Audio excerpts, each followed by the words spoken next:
Have we arrived on this planet by accident? Or do our lives have some inbuilt purpose? For centuries, religion mapped a pathway to truth. But that was before science challenged God. Today, many people are caught in a divide, distrustful of science or religion, or both. For religious believers, science can seem to threaten God's existence.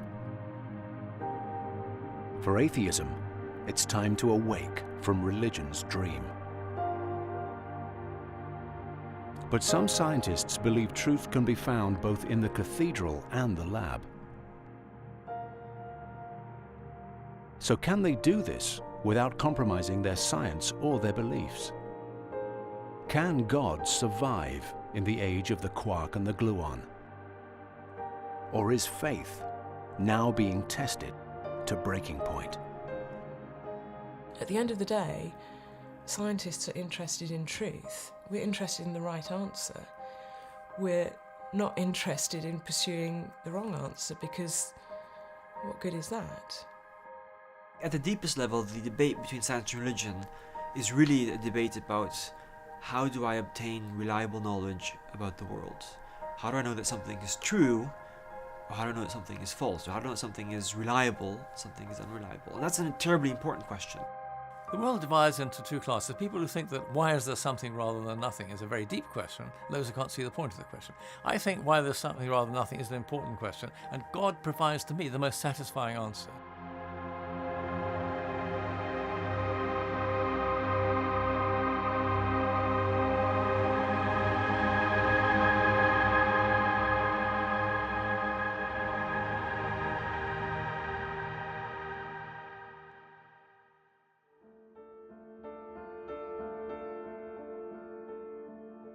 We all try to make sense of our worlds. But how do we know what we know? I think a lot of people don't live their lives very thoughtfully at all. I mean, everyone's a philosopher in one way or the other. It means they have their own little philosophy, their own theology of what's important, what's not. But a lot of people, they pick up ideas from school, from their parents, from TV, from what they read in a magazine, and they kind of have this patchwork idea of what's true and what's right, wrong, what's important, what's not important. And they live these kind of unexamined lives. And so what the science-religion debate helps people do is think, hey, why do I do what I do? Why do I believe in God? Why do I not believe in God? Is it because I was just brought up that way? Or is it because I've really thought about these issues carefully and objectively? Behind the science-religion debate lie challenging questions. What is the nature of our world? How did life come into being? And, most importantly, is the universe pointless, or is there some purpose to it? Today, many people claim that science and faith are at odds. But experts in the two fields say history reveals a very different picture. Professor Peter Harrison has spent his career studying the development of modern science. He's found that science grew from theological roots. Perhaps science wouldn't have emerged in the West at all had it not been for a certain set of religious convictions about how the world was. That, for example, the world was governed by a rational lawmaker, a deity who had put in place mathematical laws, and this ensured the regularity of the world. So the very idea that the world is a place that is rationally intelligible springs from, or at least for these people, it sprang from the idea that there was a God who had put this order in place. Any way of looking at the world has to be surrounded by a series of underlying assumptions which you must take for granted. They themselves are not open to proof. You have to proceed, in a sense, on trust. And that's what people broadly refer to in part as metaphysics. And to begin with, it's sometimes forgotten that science has to have some sort of metaphysic. And it might be a metaphysics which is actually, from my perspective, rather uninteresting. It's a nihilistic one, which would say it's either completely random or it's completely meaningless or everything came about by chance. But on the other hand, you are certainly invited to consider alternative metaphysics, which again, from my perspective as a Christian, would be regarded as unacceptable by my materialist colleagues. But nevertheless, I would say we have a series of interactions here. We have a series of deeper possibilities. Does science then have its own unspoken assumptions? Today, science is often used to bolster atheism. But modern science actually emerged out of Christian Europe. So what brought us to where we are today? Peter Harrison claims a British biologist has been instrumental in driving a wedge between science and religion. What Thomas Huxley saw in Darwinism was the potential to make biology scientific and to give it a significant public profile and to make science something that was important in society in a way in which it wasn't. And part of that meant, in a sense, prizing science from the hands of the clergy who, for various reasons, had tended to dominate scientific positions and the scientific establishment for quite a long time. The strategy he used, we might call it a kind of wedge strategy, was to say, actually, science and religion are different activities, they're in conflict. Clergy, hands off the sciences, leave it to the true professional. Sir John Polkinghorne has refused to be hands-off with science. Formerly a top particle physicist at Cambridge University, he left his academic post in mid-career to be ordained in the Anglican Church. Today, he's regarded as a world authority on both religion and science. He maintains they share a common goal. They're both concerned with the search for truth, obviously for different aspects of truth, but those aspects have to fit together in some sort of way. We're very familiar with that sort of fact. The kettle's boiling because burning gas heats the water. The kettle's boiling because I want to make a cup of tea. Would you like to have one? We don't have to choose between those two. In fact, if we're to understand the mysterious event of the boiling kettle, we need both those forms of explanation. Similarly, I think science tells us how the world works, but religion tells us there is a meaning and purpose, something being fulfilled in the unfolding of the history of the world. So I need both those perspectives if I'm truly to understand the really rich and remarkable world in which we live. For John Polkinghorne, the believer, God created the universe. But in talking about that universe, he sounds strangely like a scientist. We have very good scientific reason to believe that the universe as we observe it today started about 14 billion years ago in a very hot, very dense, very concentrated state, and it's expanded and it's also complexified. It started very simple, just a ball of energy. Now it's the home of saints and scientists. That's a remarkable sort of story, and we've been able to figure out from science a good many of the steps in that story. There are things that we're not sure about, and in particular we've discovered recently that there's more in the universe than we can actually see. In fact, the matter we can see or whose effects are discernible directly by us is only a very small percentage of what's going on. There's a lot of dark matter in the universe, whose nature we don't know. And moreover, there is something called dark energy, which is an energy associated with space itself, which in fact is driving the expansion of the universe, and whose origin and nature is so far mysterious, but it's certainly there. So there are lots of interesting questions still waiting. That's the thing about science. Every time you turn around a corner, there's something awaiting you which you hadn't expected.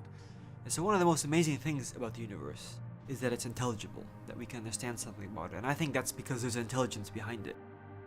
Dr. Ard Louis is a theoretical physicist. But can a scientist who speaks of intelligence behind the universe be a true scientist? When I first really realized this was when I was in my 4th year as an undergraduate taking an advanced quantum mechanics course. And there's a really amazing story. It starts in 1928 with Paul Dirac in Cambridge. And so he asked a really simple question. What if I take this Schrödinger equation for things that are really small and combine it with the special relativity, Einstein's theory about things that go really fast? Can I put the two together? And the only way that it works, that mathematically you can reconcile these two in a mathematically consistent way, is by postulating something called antimatter, which is the opposite of matter. Now that's a really crazy idea. Nobody would have thought of antimatter on their own. It's just too crazy to imagine, even in science fiction. But amazingly, the mathematics that Dirac put together, putting things that are really small and things really fast together, forces this on you. Astonishingly, 4 years later in 1932, scientists discovered antimatter, confirming Dirac's calculation. For physicists, this points to a mathematical order behind our universe. For Ard Louis, it goes further than that. To me, that was still when I talk about it, sometimes I get goosebumps thinking how beautiful that is, how amazing that something like that could work. You take one theory, an unrelated theory, you put them together, and out comes something that nobody could have predicted in their wildest dreams. That's just astounding, almost miraculous. And it's hard to look at something like that and not ask yourself, why is it that way? Who put it that way? Who did it? It's like there's a big clue right there in your face. This mathematical order, for some then, implies design and purpose to our universe. But is a designer really required by science? Hasn't the Big Bang done away with the need for a creator? Dr. David Wilkinson is a theologian, but he trained as an astrophysicist. I remember in the early days of being a student in physics, and I thought it was a pretty good argument to say, if the universe began with a Big Bang, then who lit the blue touch paper? That must be God, mustn't it? And I thought that was a pretty good argument indeed, until I read Stephen Hawking. And Stephen Hawking, in A Brief History of Time, gives an explanation for the very first moment of the universe. It's a speculative explanation, but it's a possible explanation. And I remember being quite shocked by this and wondering, really, can I believe in a creator God, or is a creator God redundant? So what precisely has science revealed about how our universe began? Science has got back to a very, very tiny fraction of 1 second after the Big Bang. And really that's a remarkable achievement, but I think it's dangerous for anyone to say this is how it was before the Big Bang. The nature of the Big Bang is such that we can't actually observe the way the universe was prior to the Big Bang. We can't know. So no more can we say, before the Big Bang this was happening, or before the Big Bang there was a creator God.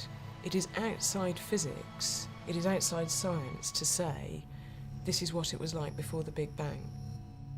And that's not to say that it's wrong to hypothesize or that it's wrong to speculate, but simply to say it's not actually science.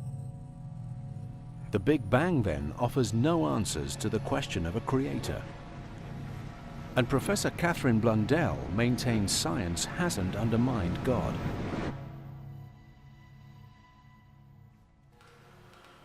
But she also refuses to prove God using gaps in science's understanding. If you say, well, science answers this much about the way the universe is, but science doesn't answer this aspect of the universe's characteristics, and then to invoke God and to allow God to reside in that gap in our knowledge, that's dangerous, because when a clever scientist comes along, that gap will be filled by a deeper and richer scientific understanding. So then, where you posit that God is allowed to reside gets smaller and smaller and smaller.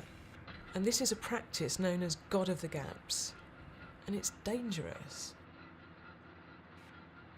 Once, believers pushed God into these gaps. Today, religion uses mystery as evidence for God at its peril. But is there any scientific basis for thinking our universe may have been created with purpose? John Polkinghorne worked alongside an astronomer who made a critical discovery that shook his beliefs.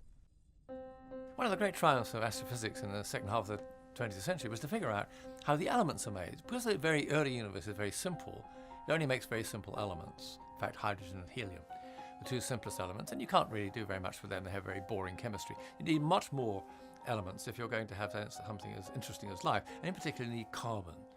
The chemistry of life is the chemistry of carbon.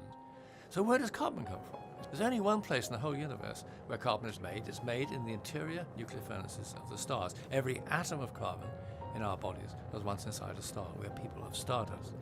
Now, how that happened was figured out in Cambridge.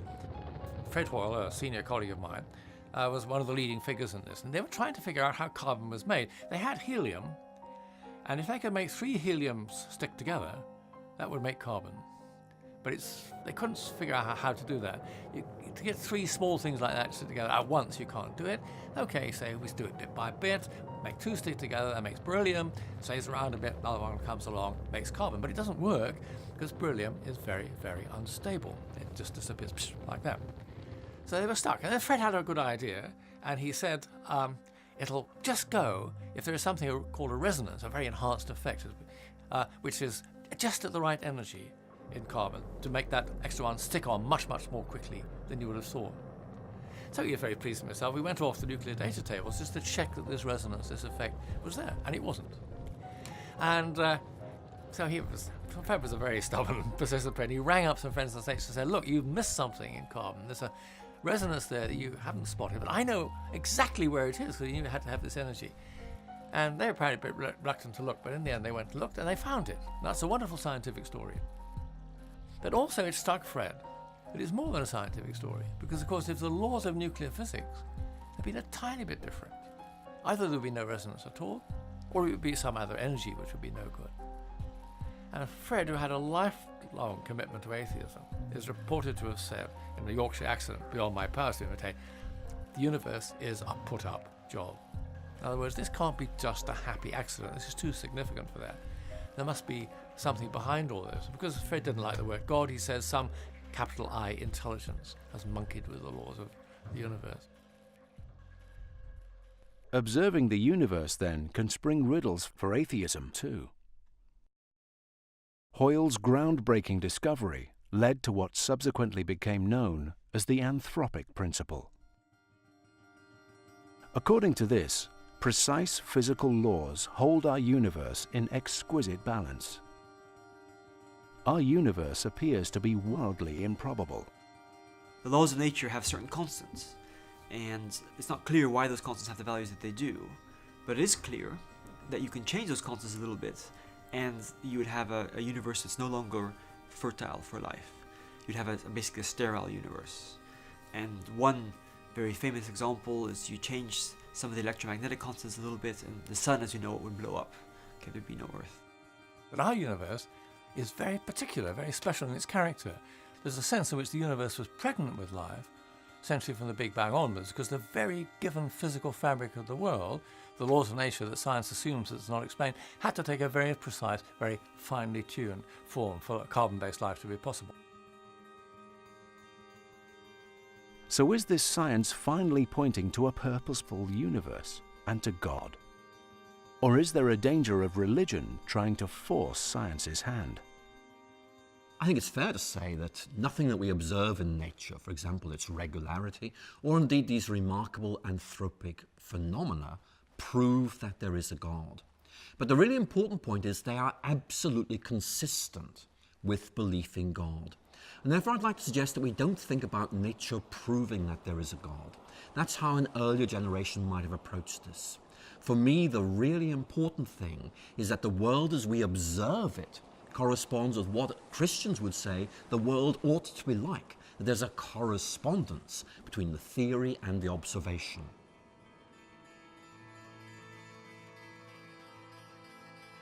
But if the improbability of our universe is no final proof of God, it continues to represent an embarrassment to atheism.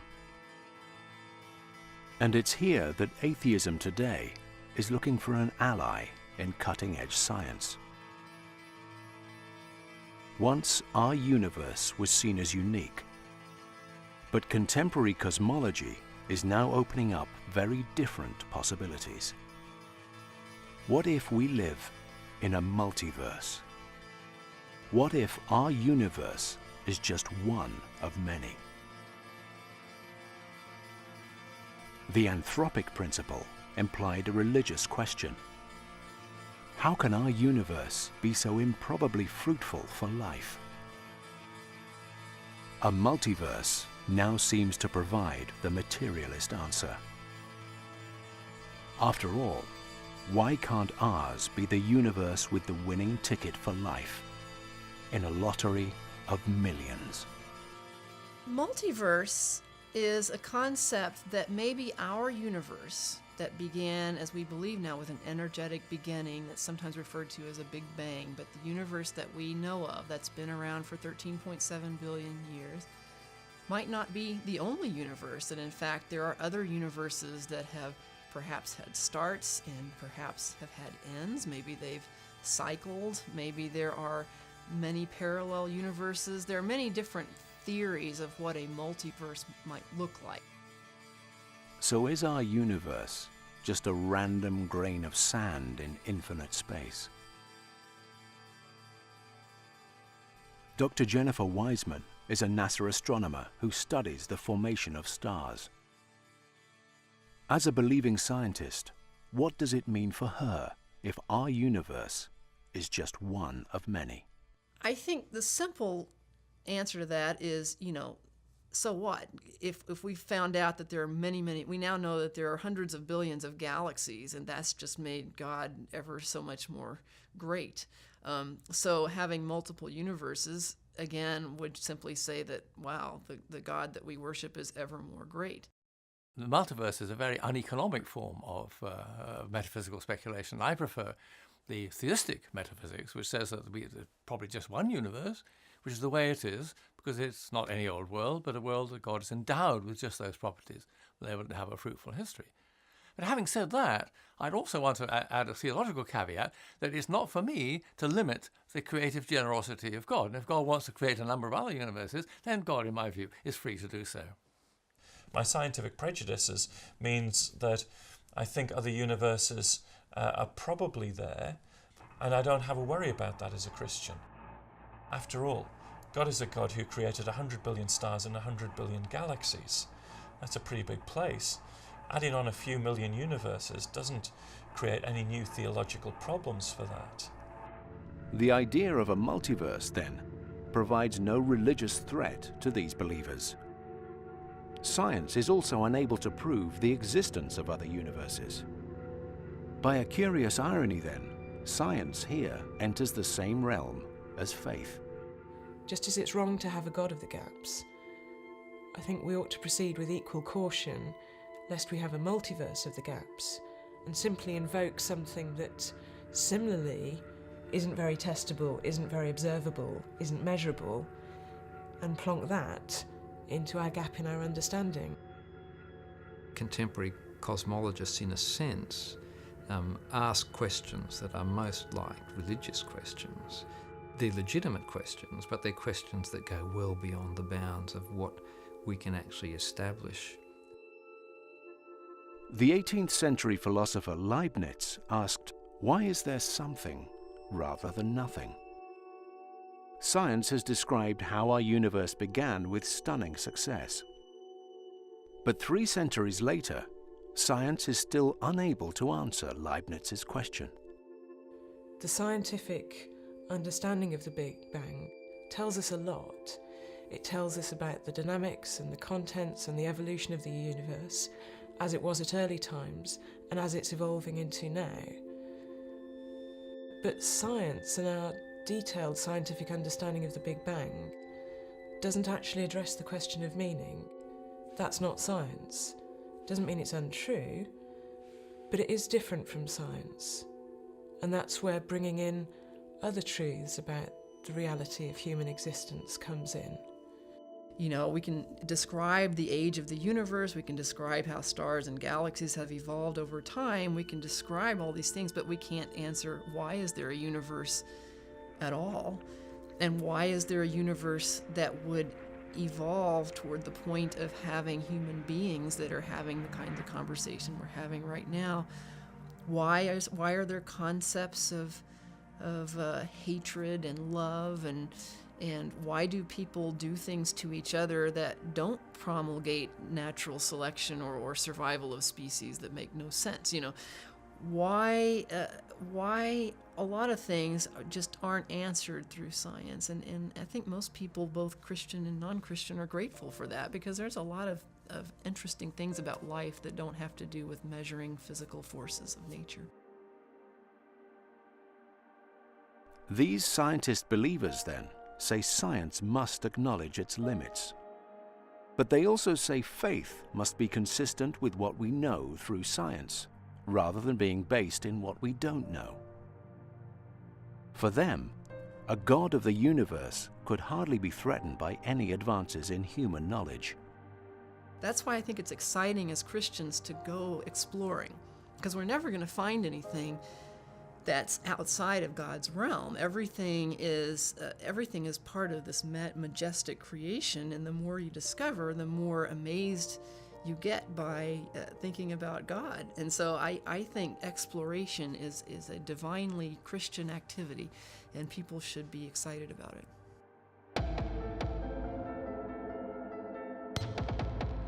But where our universe came from is only one of science's stories. Another is the story of how life itself began. And that's a story told through Charles Darwin's theory of evolution. A story starting not in a biblical garden, but in apparent chaos. So can believing biologists make sense of the claim that we're the created children of God? Or does that biblical account now lie in ruins?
We hurtle forward into our futures.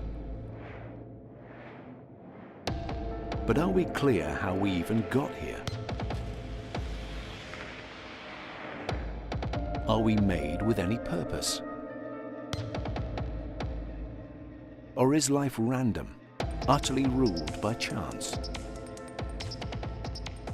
Our world is amazingly improbable. But it's a world, say some evolutionary biologists, without design or purpose. One engineered by evolution, not created by God. For the Bible, by contrast, though we live in the world, we can never be fully at home in the world. We were created in God's image and likeness. We have something of God within us, the way we have something of stardust. So are evolution and faith at odds, locked in a struggle for survival?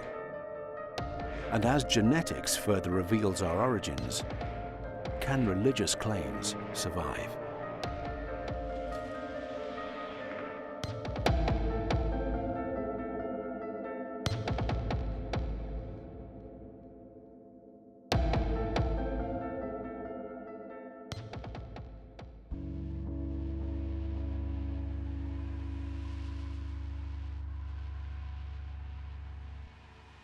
We all reach the end of the road. Our remains linger in the earth, like the fossils beneath our feet.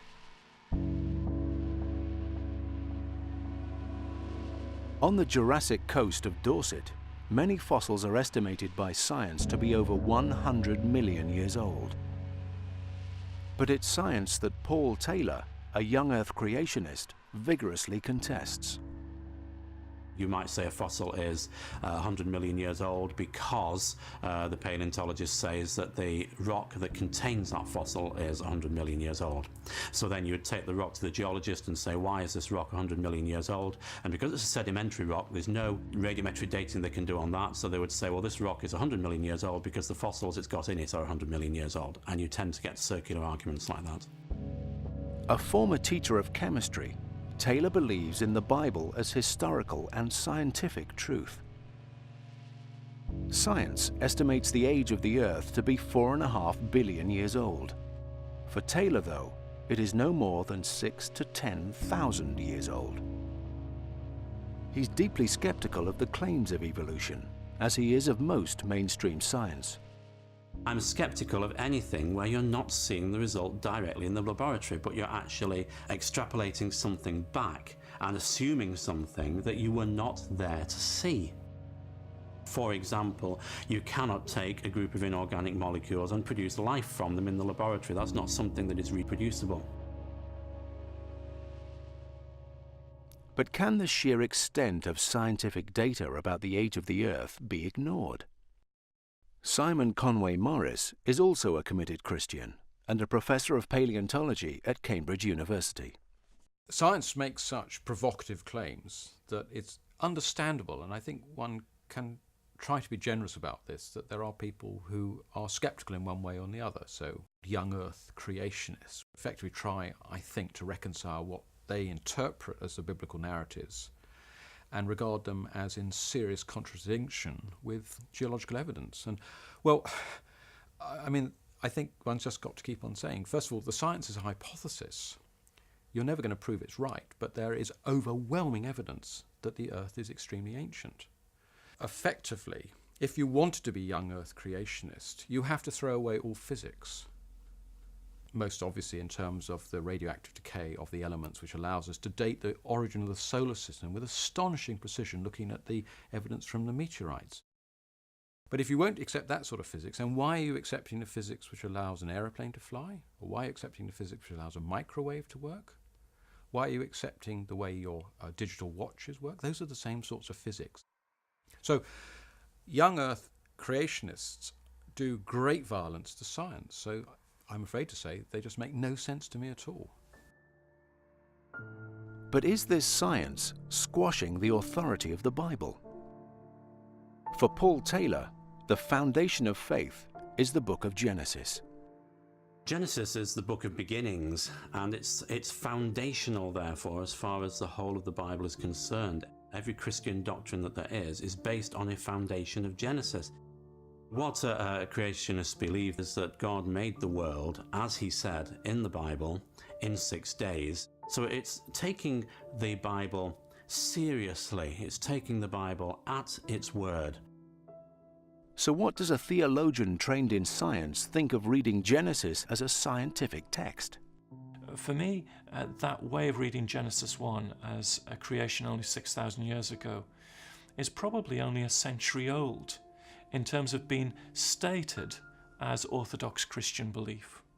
If you look back at the early church fathers, in Augustine, for example, Augustine's very clear about how the first chapter of Genesis is not meant to be read literally. It's meant to be read in terms of pictures and images.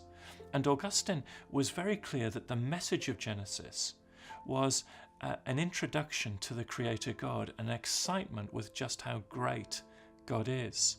I think it's worth pointing out that Genesis was written by a non-scientist for non-scientists. And so it's a bit of an abuse of scripture to pretend that, or to treat it as though it's a scientific textbook that can only be understood by people in the latter half of the 20th century or the early 21st century. Treating it as a scientific textbook is silly. It's wrong. It's not trying to be that. That's not to say that Genesis isn't speaking of some very profound truths which are really important for us to take on board. For these believers then, Genesis has nothing to say about the age of the Earth. But it's not just young Earth creationists who challenge evolution's claims. Intelligent design is a movement which studies complex life forms. For its proponents, evolution is insufficient to explain these forms. And controversially, they say they can use science to detect a designer at work. The key issue is, are we the result of a blind, purposeless material process? Which, in a sense, our intelligence then, and everything we are, is the result of an evolutionary process that did not have us in mind? Or is mind, purpose, intelligence in some sense fundamental, which then allows us to have a meaning? It seems to me that that's at the heart of this debate. And what intelligent design brings to this is saying, we can actually do science. We can see that there is purpose there. For intelligent design, certain life forms are what it calls irreducibly complex. The bacterial flagellum is a miniature outboard motor that powers the movement of bacteria. Intelligent design says this marvel of navigation goes beyond anything that Darwinian mechanisms can explain. I have no problem with the flagellum evolving in some sense from some simpler precursors, but what I do have a problem with is saying that it evolved by a trial and error Darwinian tinkering process, because I don't think there's any evidence for that. It seems to me that there are clear hallmarks of design there, and that something that overcomes the sorts of improbabilities that would stand in front of a Darwinian mechanism must be in place. There's got to be some information source. And that information source for intelligent design is an unseen designer. But ID has its critics, many of whom challenge its science as faulty, while another scientist believer sees the return of an old problem in a new guise. I think the main objection to intelligent design for me would be that it is really the kind of the old God of the gaps argument warmed up a bit and given a different spin, to be quite honest. They want to say, well, because we don't think evolution can explain this, therefore it was designed in some special kind of way. In fact, they say that this little outboard motor is irreducibly complex. The problem is, of course, that as science advances, it might take 10 years, it might take 50 years, it might take 100 years, but we will have scientific explanations for how those things came into being by an evolutionary process. So it just seems to me very unwise to try and put kind of your designer in that particular gap in our knowledge. For young Earth creationism and intelligent design, then, Darwinian evolution is an enemy to faith. But does this mean the road of evolution leads inevitably to atheism? Simon Conway Morris maintains not. You can certainly say, I'm an evolutionary biologist, I'm an atheist. That's a perfectly fair perspective to take. It's a fair position. It's not one I subscribe to myself. But I think you cannot simply say that goes together. Evolution equals atheism. That's not the case at all. Evolution is a theory. It has to be embedded in a metaphysical framework. And we've got to decide which of those metaphysical frameworks is the most exciting, which is the one which has got the most promise, which is the one which makes your fingers tingle. Nihilism? Well, no thank you. Whatever worldview gets tied to evolution, though, the key question is whether it fits the facts. Intelligent design and young Earth creationism say evolution finally fails to explain how we come to be here. But we now have another way of examining the claims of evolution, and that is through contemporary genetics. The Human Genome Project has been responsible for the groundbreaking sequencing of human DNA. So do its discoveries support or undermine Darwin's theory? Dr. Francis Collins, its former head, is an eminent biologist and a Christian. When Darwin put forward his theory of evolution by natural selection, he could not have known how strongly that would be supported by the study of DNA. But it is dramatic the way in which our modern understanding of that information molecule has, right down to the details, fit so precisely with what Darwin had in mind. As we compare the DNA of multiple species, including our own, we can see the evidence for descent from a common ancestor in a truly compelling and digital way. One could still argue, and some have, that those similarities between species is simply a reflection of the fact that God used the same motifs over and over again with slight modifications. But that explanation does not hold up to close scrutiny when you look at the details. One of the most compelling examples I can think of is the nature of our own chromosome 2. It has a very odd feature that in the middle of chromosome 2, there is this funny DNA sequence that should only appear at the tips of chromosomes. It does appear at the tips of all of our chromosomes, but in chromosome 2, it's also in the middle. Well, interestingly, when you look at chimpanzees or gorillas, they don't have a chromosome 2 like ours, although the rest of their chromosomes look extremely similar to ours. The one exception is this: they have 2 smaller chromosomes. And when you put them end to end and fuse them together, you get exactly what we have. And of course, that would also predict that those special sequences that are only supposed to be at the tips might in our chromosomes still be there as a DNA fossil, as a footprint of this fusion event that presumably happened probably 4 or 5 million years ago. Unless you're going to postulate that God basically put those funny sequences in there to test our faith, it is extremely difficult to look at that evidence and not conclude that we are in fact sharing a common ancestor with chimps and gorillas, other primates. And so as soon as one is willing to set aside an insistence on that ultra-literal interpretation of Genesis, then you've arrived at a conclusion which is actually quite comfortable for me as a believer and for me as a scientist, that yes, Darwin was right, and a brilliant insight he had, but that all he was really doing was to deduce the mechanism of God's creation. In fact, it's the case that shortly after Darwin published his amazing book, The Origin of Species, many leaders in the church embraced this, recognized this as an answer to the how question of God's creation, but in no way saw this as a threat to the idea of God as being the author of all of this. This marriage of Darwin's theory and faith is known as theistic evolution. Young Earth creationism and intelligent design, as well as atheism, regard evolution and faith as incompatible. But theistic evolution is accepted by the majority of believing biologists today. Atheist critics, meanwhile, continue their assault on this position. They say evolution is a totally chance process, at odds with a purposeful God. So do we come to be here by the act of a creator, or the random throw of a dice? One scientist believer says we need to ask what we mean by the word random. The way that we think about random in the day-to-day life, which is purposelessness, is very different from the scientific way of thinking about random, which means that basically it's something unpredictable about the microscopic details of what's happening. But the overall process may still be very predictable and very beautiful.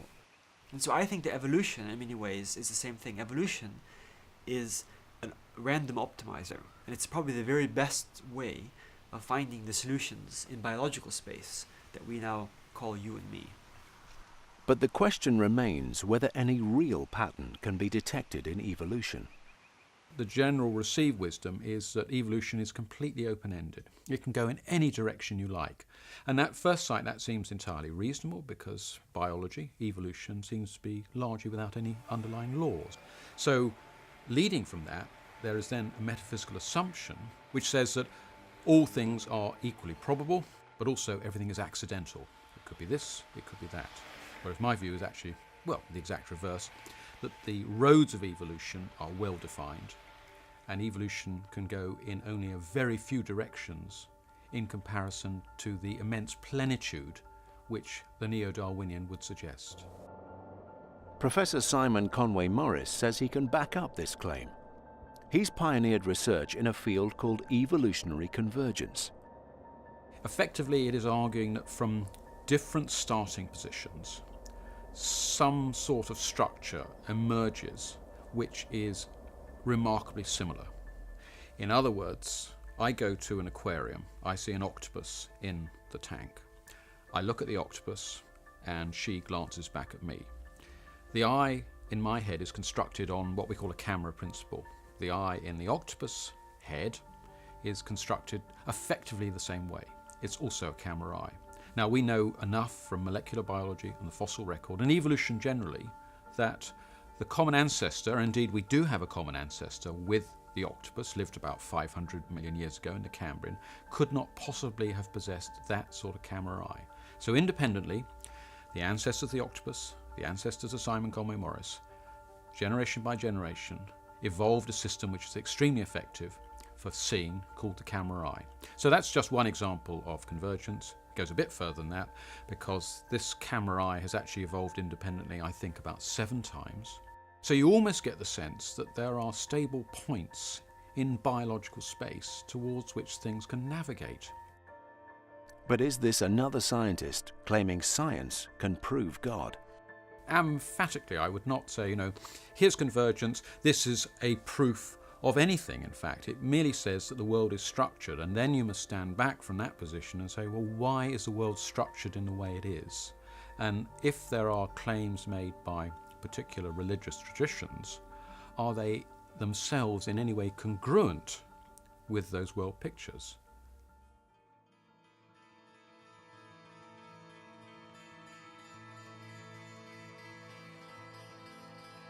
However, if evolution has direction, it offers other challenges to faith. Our world is finely balanced and extraordinarily fruitful for life. But it's a balance that can be shattered by natural disaster, disease, and death. I think one of the biggest questions that many Christians find themselves wrestling with is, how can the process of evolution, with all its waste, or at least apparent waste, be reconciled with the idea of a loving God, a God who has purpose? I think that's a very fair point, because certainly when I look at the Darwinian paradigm, I see extinction, I see waste, I see destruction. It does seem, at least at first sight, to be a very, very puzzling process. Human suffering has challenged religious believers for centuries. For atheism, it contradicts the Bible's claim that creation is good. But there is a positive way of thinking about evolutionary process that I think is very well worth taking into account. And it's this. No doubt God could have snapped the divine fingers and brought into being a ready-made world. But as people said, in fact, almost as soon as Darwin had published The Origin of Species, Carlos Kingsley said God had done something cleverer than that. He had made a creation in which creatures could make themselves. And I think that sort of world is a greater good than a ready-made world would be. And if you think about it, it seems to me that it's a more fitting creation for a God whose nature is love than a ready-made world would be, because the God who is the God of love cannot be simply a cosmic puppet master who pulls every string. He must allow creatures to be themselves and to make themselves. Now, I think those are valuable and helpful insights. They don't remove all perplexity. You might ask the question, couldn't there be another way in which creatures can make themselves that seems to be less costly? But there is an inevitable shadow side to the evolutionary process. So if one is going to say, well, I wouldn't have done it that way, propose an alternative that would achieve the same goals in a way that would result in a stable kind of universe with a stable kind of life form possibilities without the need for supernatural intervention at every whipstitch, which would make a very unstable situation. The consequences of the evolutionary process are admittedly at times things that cause suffering for individuals. Even today, a child with cancer may well be seen as one of those side effects of the fact that DNA copying is not perfect. It's important that DNA copying not be perfect, or evolution wouldn't be possible. But if it results in a cancer arising in a child, isn't that a terrible price to pay? These are difficult questions, to be sure. So what about the pain and disease that any of us might face? How does a theologian relate these to a loving God? What has driven the development of life on Earth has been genetic mutation. But if germ cells are to be able to mutate and produce new forms of life, it is inevitable that somatic cells will also be able to mutate. And sometimes when they do that, they will become malignant. So the fact that there is cancer in the world is not something totally gratuitous, something that a God who is a bit more compassionate or a bit more competent could easily have disposed of. It's the inescapable shadow side of a creation in which creatures make themselves. For theologian Alistair McGrath, evolution, despite its power of explanation, cannot become a philosophy for life.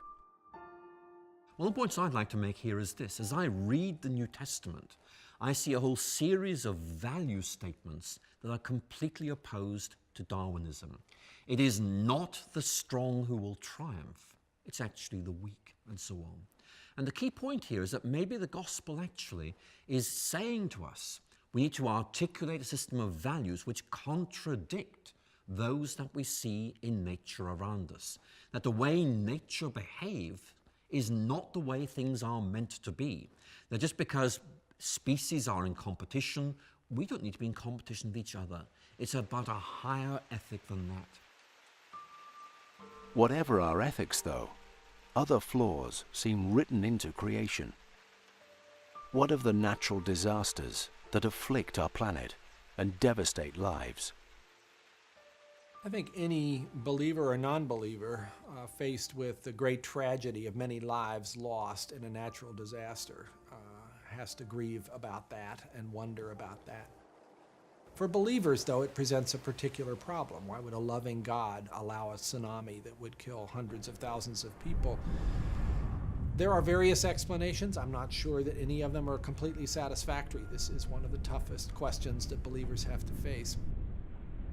One would be that, again, the slippage of tectonic plates, which is, after all, what causes such things as earthquakes and tsunamis, is a necessary feature of our planet, without which life might just not be possible on a blue planet like this, without that as part of the package. This would be what you'd call physical evil, evil that is a consequence of the physical nature of the universe, which perhaps we should not then ascribe to God's intention, but as the only way in which we could even be here.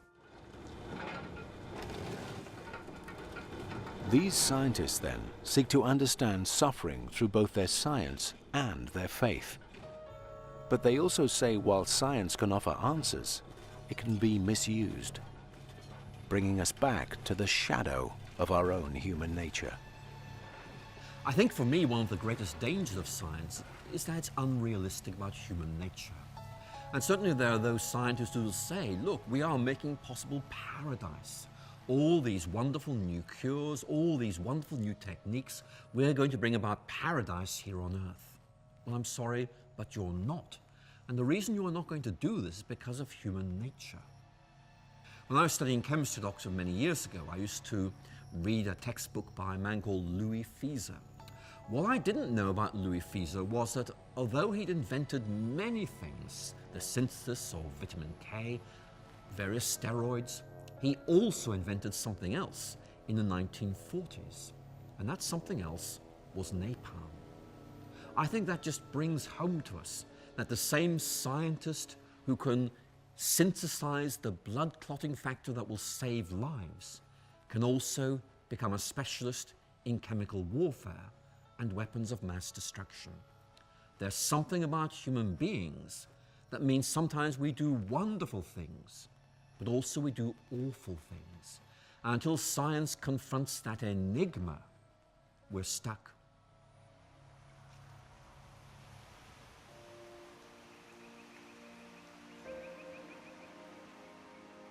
Believing scientists now say we should apply human nature not to debate about our origins, but to our very future. Sir John Horton is former head of the British Meteorological Office. Today, he campaigns worldwide against climate change. There's a tremendous moral imperative presented by the climate change, what we know about climate change. A moral imperative particularly for the rich world. Because here are we've grown rich and wealthy over 200 years by burning coal and oil and gas. We've had cheap energy, that's why we're wealthy. That's where most of our wealth has come from. We now realise, we didn't before, the damage it's beginning to cause. Christians in particular have to understand that, because loving your neighbour and taking care of God's creation, because it isn't just the poorer people who will suffer, it's also the creation. We're going to lose lots of species. So we've got to really take that on board and say, God cares about them, and we should care about them too.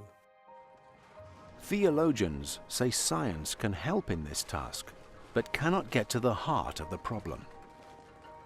For them, that remains the problem of the human heart. When Time magazine comes up with a cover several months back with the little iceberg and the multiple flags stuck into this iceberg, and the tagline being, "Who owns the Arctic?" Because now this ice floe has melted, which is the size of California and Texas together this year. And instead of just grieving the loss of that and the impact of that on a planet, and what would we need to stop doing radically or start doing radically so that that would never happen again? Instead, it's all about the fact that now you can actually access oil, where before you couldn't because it was covered by ice. And so all of these countries come to claim rights to these oil fields now that exist under the ocean that you couldn't get to before. And to have to sort of hold this up to my students and say, do you get it? That we are responsible for this. For scientist believers then, Bible and biology must meet if we're to address this problem. The state of our planet is raising critical questions of responsibility. When we go back to Genesis and the command that we've given, I mean, God doesn't give us the command, get everything right about the age of the earth or exactly what happens in biology. That's not the command we have, actually. The command we have is to look after the earth, to be good stewards of the earth, to care for the earth in the right kind of way.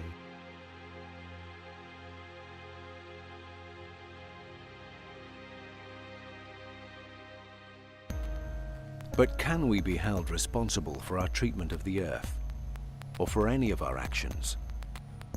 That's the disturbing question now being raised by genetics and neuroscience. For centuries, religion claimed we have freedom of moral choice. But what if we're just sophisticated hardware, nothing but machines? What if our brain chemistry determines our behavior? And what if even experience of God begins and ends in our heads? With these questions, faith is due to meet its toughest test to date.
We run on rails laid down by our biology.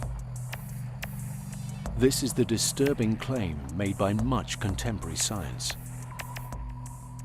The book of Genesis says we're free agents, created in the image of God. But neuroscience and genetics are presenting us with very different possibilities. What if we don't have free will and purpose given us by a creator? What if we're genetic survival machines, computers made of meat?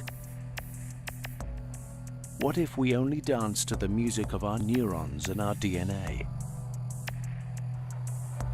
Now science and faith must debate the very question of what makes us human.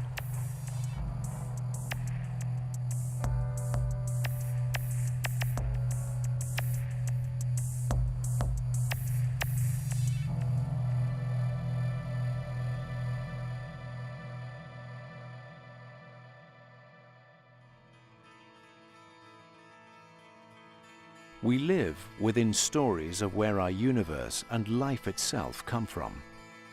But there's also the story of where our identity comes from.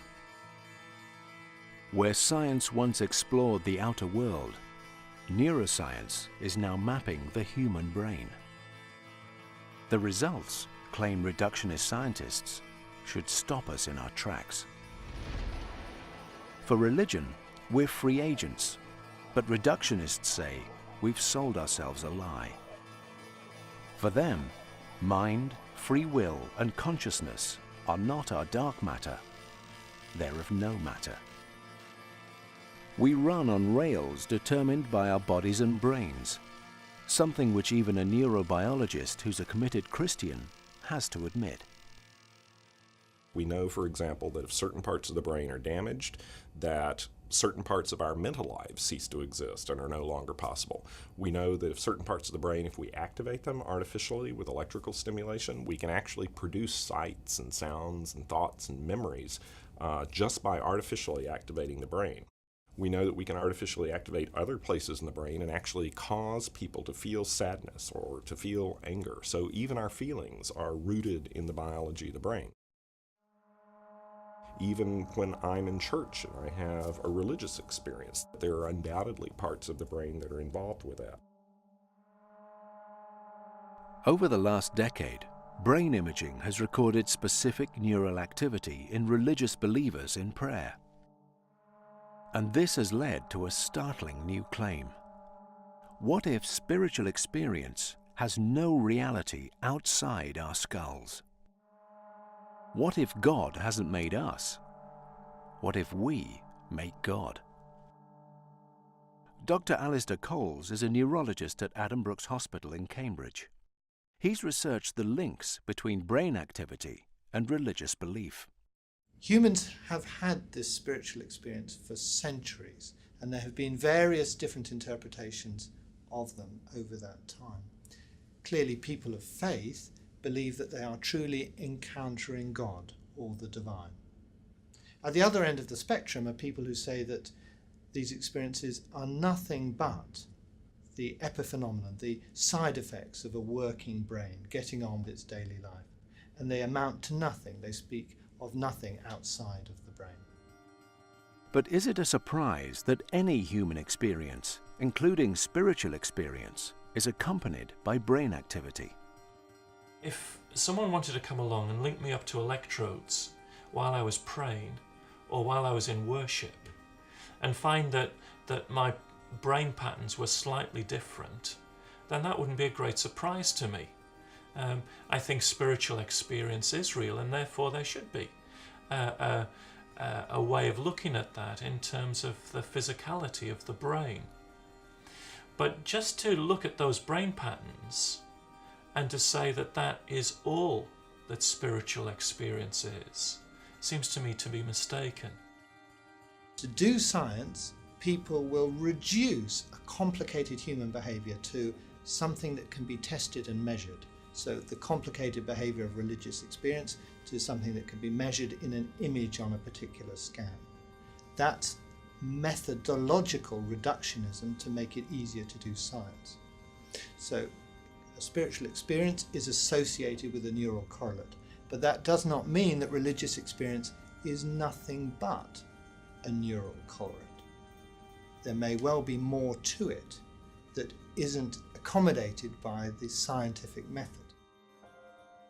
All the same, any neuroscientist knows how much our biology determines our behavior. For centuries, some philosophers have concluded we're just sophisticated machines. Professor Bill Newsom is a neurobiologist at Stanford University. He thinks differently.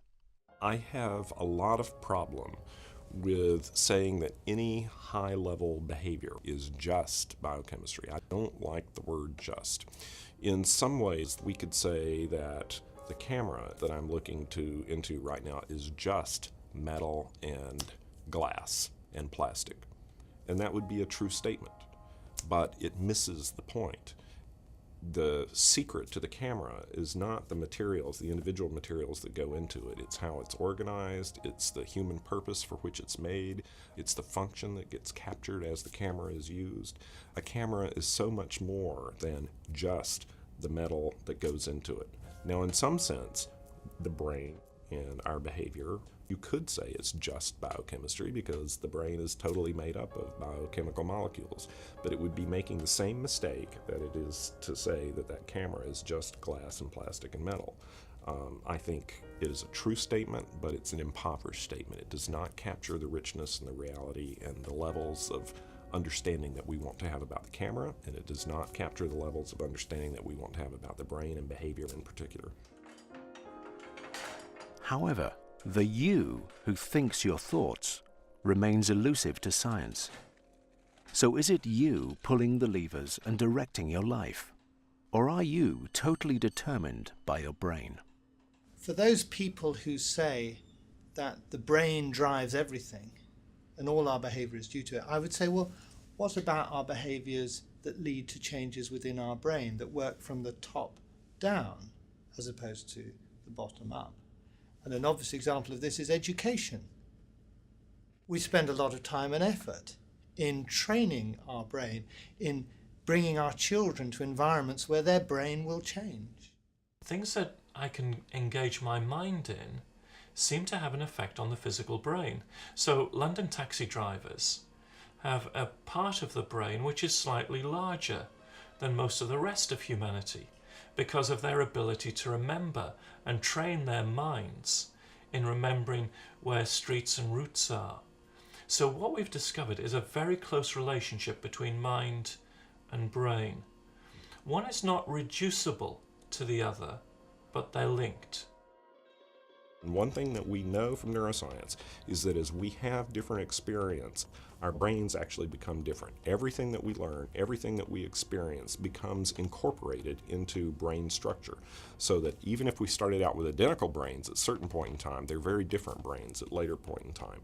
So while I think that there are real differences of hardwiring that have real implications for what each of us can or does accomplish, there's a lot of freedom, if you will, for us to become different people and accomplish things that are not hardwired by the brain. So what we think about, how we behave, what activities we engage in, all of these will affect how our brain develops. But if the brain is pliable, science still cannot locate any control room for our actions. Traditionally, we've thought we have a mind that is more than our brain. And the idea of mind gives us much of our sense of meaning and purpose. But might behavior have a purely biological root? What if there is no signalman called mind?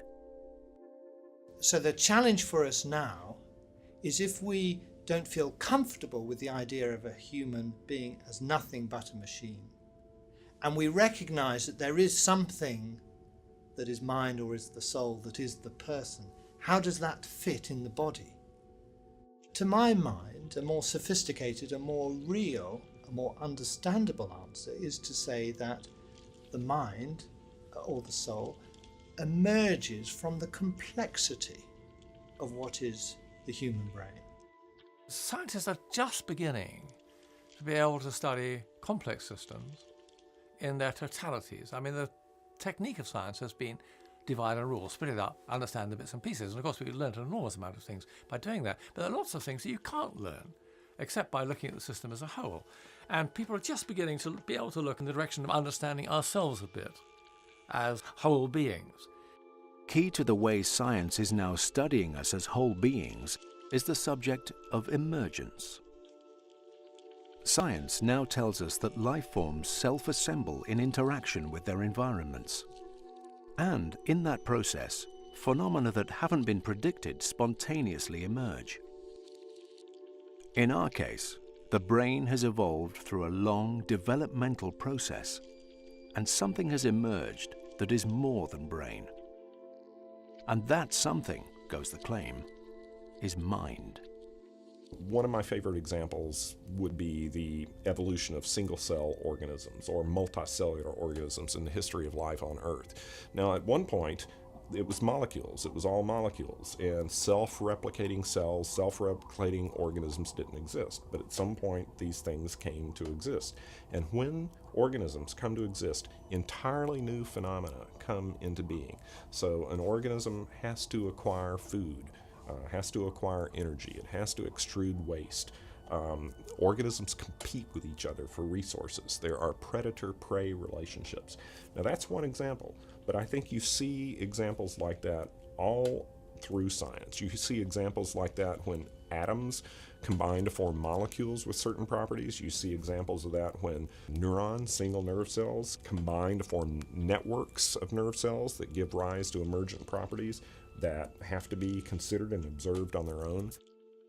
So I think nature is shot through and through with emergence, and I think more and more scientists are coming to realize this. For theologian John Polkinghorne, this represents science with a human face.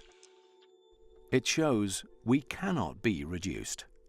I mean, there are bits and pieces that count to me. When I raise my arm, of course, currents flow in the nerves and the muscles contract, but I choose to raise my arm. I act as a whole person. And I don't think I need science to tell me that, but nevertheless, if science begins in even a small glimmering way to understand how that might happen, that will be a gain for science, and ultimately I think that will help in the relationship between science and religion, because religion has a big stake, of course, in thinking of people as persons in their totalities and not as collections of quarks and gluons, whatever it might be.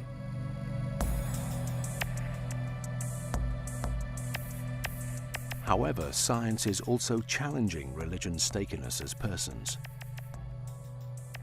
Genetic technology has brought us to a new threshold, offering us the prospect of enhancing and even reproducing ourselves. Human cloning is currently banned in most countries, but many scientists see it as an inevitable reality.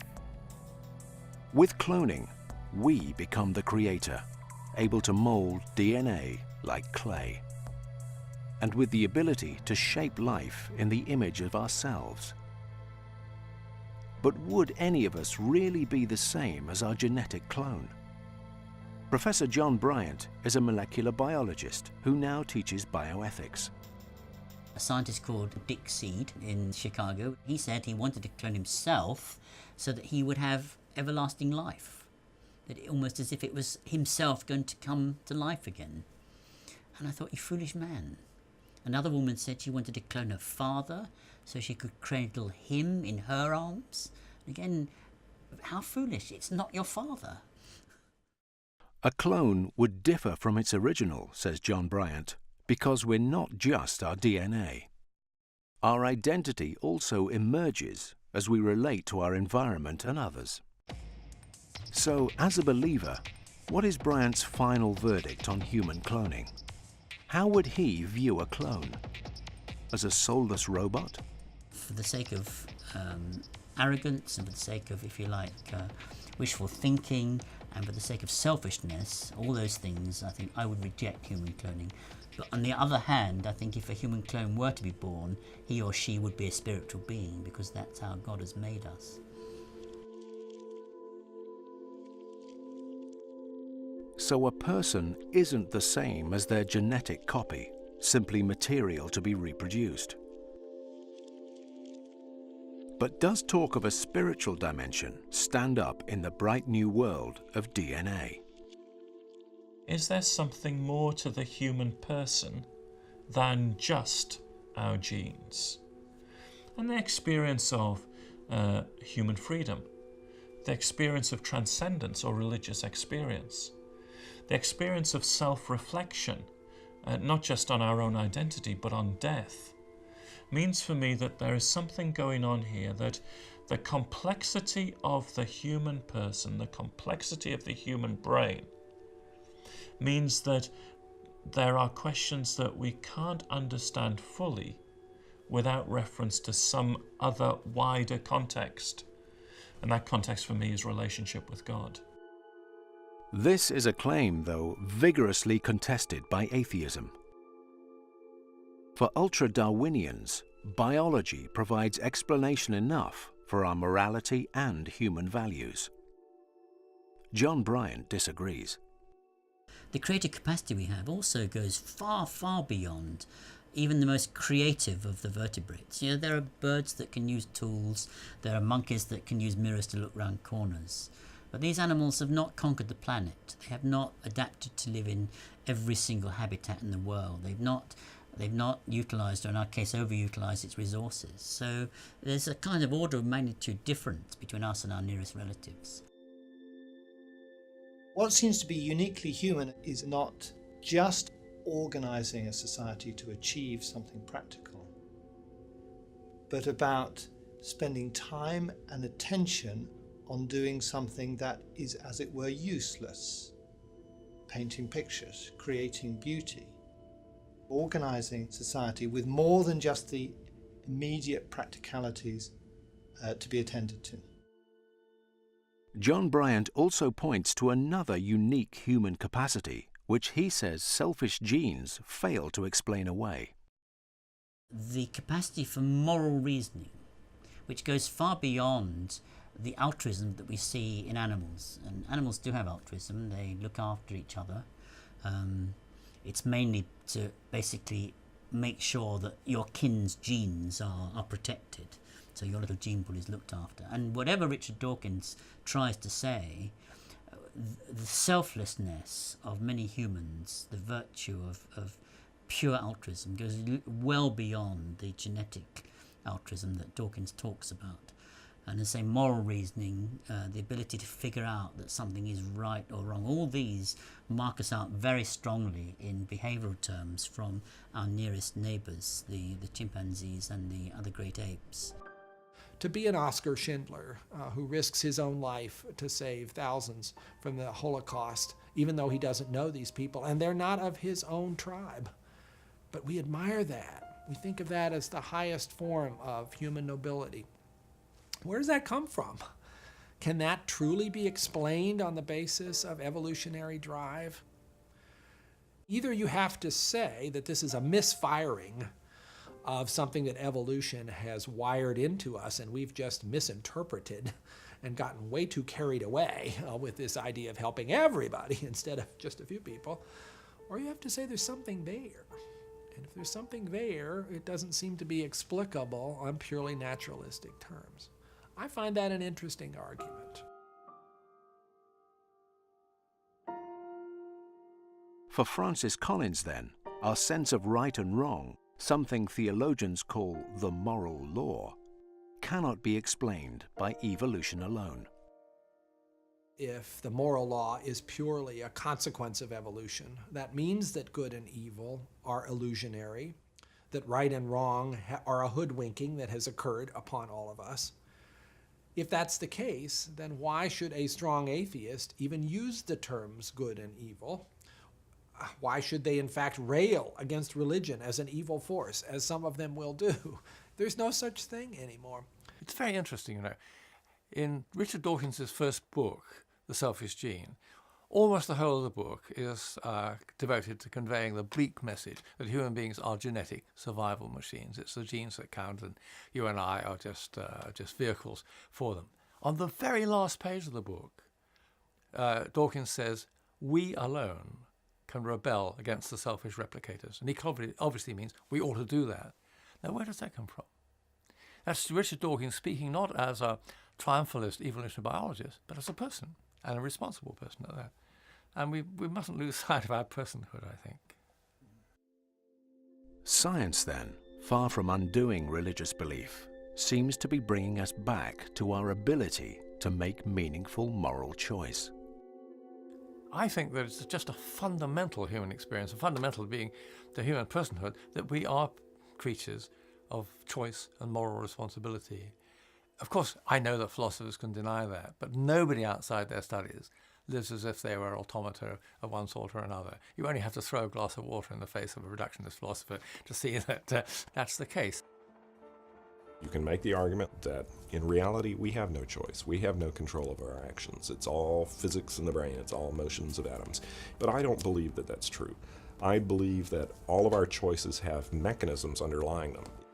If my brain were not active, I wouldn't be here. I wouldn't be capable of making a choice. So the brain mechanisms are necessary to enable choice. And our choices are constrained. I can't choose to play golf like Tiger Woods. I can't choose to play basketball like Michael Jordan. There are certain things I cannot choose to do because of the biology of my body and the biology of my brain. But I think that within large arenas of behavior, we really do have the ability to make meaningful choice. And how that gets reconciled with neurobiology at a mechanistic level is still quite mysterious, and we don't know the answers to that. But I think it's a very, very important question for all of us to reason about in the future, scientists and non-scientists alike. In the end, I think all these things are promises and not threats, though of course they may lead to perplexities, and we have to be careful not to allow reductionist interpretations of what's going on to just take over. Neuroscience isn't going to tell us all about the human person. It's going to tell us interesting, important things. We're embodied people. How our bodies work is important, but it's not the whole story about us. We're more than computers made of meat or something like that. And as John Polkinghorne left a purely scientific career to become a clergyman, so a neurologist is continuing in medicine while also being ordained in the Anglican Church. For Alistair Coles, scientific and spiritual inquiry are both routes to truth. For me, theology and science, or neuroscience, are going to achieve little unless they start talking to each other. There are fresh insights that theology has for science, and vice versa. And the great theological truths that humans are unique, that we are in some way godlike, that we are the only beasts that are moral, these are things that scientists have to somehow conjure with and study. There are ways of finding truth. You can read the book of the Bible, you can read the book of nature, and you can find truth in both ways. You need to be careful, of course, about what kind of question you're asking and which tools are appropriate for that question. But to be able to be a fully formed human being, it seems to me to put either of those kinds of investigations off to the side and say that's inappropriate or that's dangerous is to be impoverished, to miss out on the experience of what one can do on this brief glimpse of time while we're living here on this amazing planet, having a chance to search in all kinds of directions for the truth. For me personally, my growing awareness that my body and my brain and my mind and my soul are all one has been a fantastic revelation. Firstly, it makes sense. I'm not just a disembodied spiritual thing struggling away in a body. I'm one thing that is interdependent. What does it mean then for a scientist to have faith? My faith ultimately informs, I think, my values and what I'm really striving most to accomplish here on this earth. I'm a workaday scientist like everyone else is, but I'm more than a scientist. I am ultimately a person here who's landed in this world, and my consciousness has emerged out of this evolutionary process of the species and out of the gestational and developmental process of my own body and on my own nervous system. And I have to try to figure out, how do I make certain choices? On what basis do I make certain choices? And to me, that relates deeply back to what kind of universe ultimately do we live in. The religious point of view is that it's the truth itself, okay, that sets us wishing in the first place. And those wishes and those hopes and intuitions are built into our nervous system through an evolutionary process that ultimately had an author and ultimately had a purpose in bringing into being creatures like ourselves. So the bodies we live in, the world we live in, the universe we live in, continue to open up new questions of existence. Science and religion both spring from our desire to explore and understand. In a shifting and uncertain world, it's time to embrace the insights of both.